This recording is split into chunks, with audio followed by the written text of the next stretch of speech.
Hai, Assalamualaikum, selamat datang di channel Selembar Buku.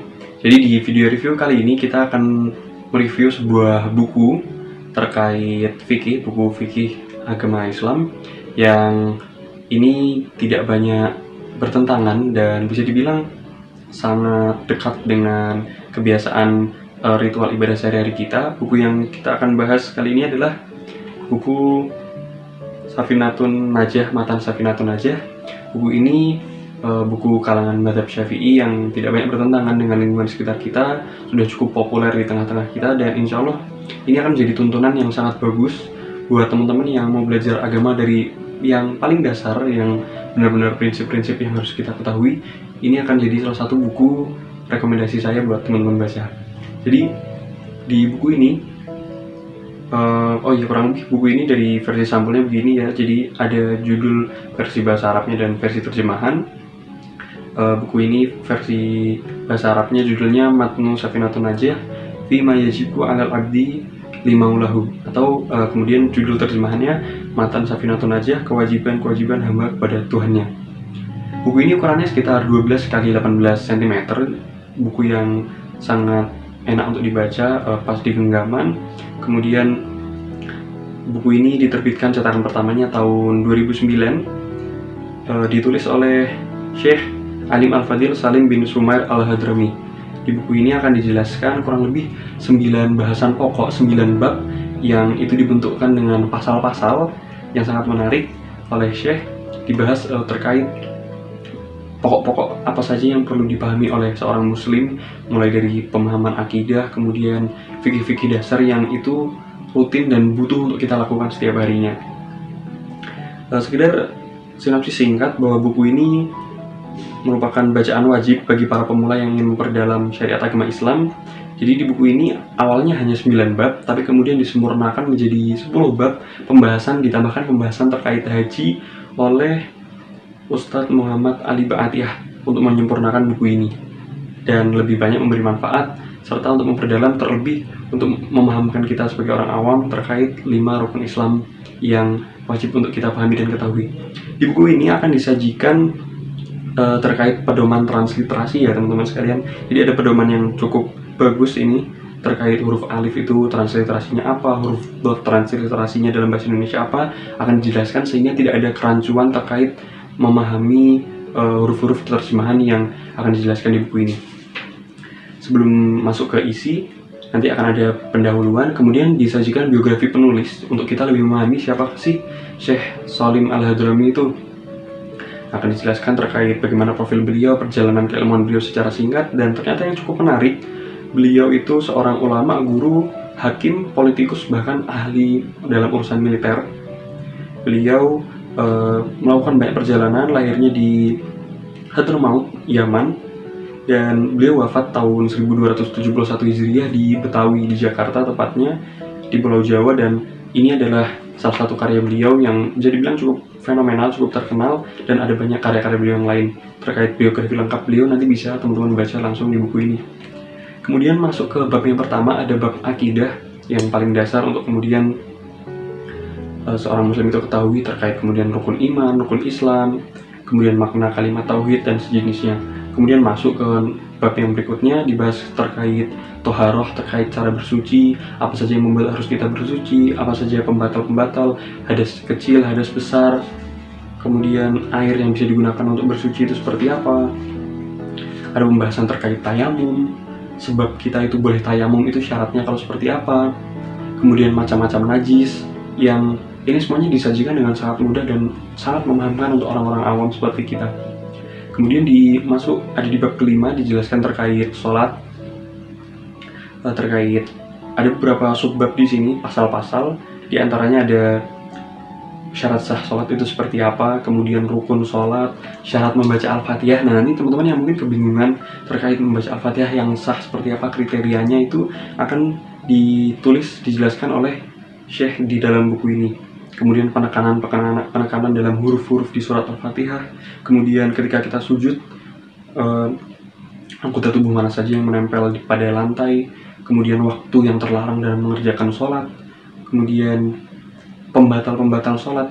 yang mungkin hanya umum kita ketahui, hanya kentut misal, tapi ada banyak lagi pembatal-pembatal yang lain yang barangkali jarang terdengar atau terdengar asing di telinga kita. Kemudian, nah ada yang menarik yaitu terkait syarat kelayakan imam sholat. Jadi kriteria imam seperti apa? Mungkin kita kalau di kampung ya, yang jadi imam itu selalu orang-orang tua, padahal mungkin ada anak muda yang dia itu justru lebih paham terhadap syariat fikih sholat, kemudian bacaannya lebih fasih, lebih bagus, dan hafalan juga lebih banyak. Di sini akan dijelaskan terkait syarat-syarat kelayakan imam sholat. Kemudian ada tambahan terkait penjelasan sholat apa yang dijamak, bagaimana sholat yang dikosor, diringkas. Kemudian ada juga terkait syarat sholat Jumat dan syarat-syarat atau rukun-rukun khutbah Jumat. Kemudian bab yang ke-6 dijelaskan terkait bagaimana kita mengurusi jenazah, mengkafani, menyolatkan, memandikan, dan seterusnya. Kemudian boleh nggak sih meminta tolong dalam bersuci? Jadi kita misal minta dialirkan air, disiramkan air ketika kita hendak berwudu misal itu oleh orang lain. Nah itu akan ada penjelasannya dan kriteria-kriterianya di dalam buku ini. Kemudian di bab akhir, bab 8 terkait membahas zakat. Kemudian bab 9 membahas terkait puasa, terkait kapan waktu mulai diwajibkannya puasa, kemudian syarat sah puasa, pembatal puasa seperti apa, kemudian apa yang mewajibkan kita untuk mengqadha dan membayar kafarat ketika berpuasa, konsekuensinya kalau tidak berpuasa di bulan Ramadan seperti apa yang membatalkan puasa, atau ada juga yang menarik di sini subbab terkait pasal hal yang tidak membatalkan puasa meski masuk ke dalam perut. Nah mungkin teman-teman penasaran, loh apa yang masuk perut, ternyata puasa kita nggak batal itu yang seperti apa? Ada penjelasannya di dalam buku ini.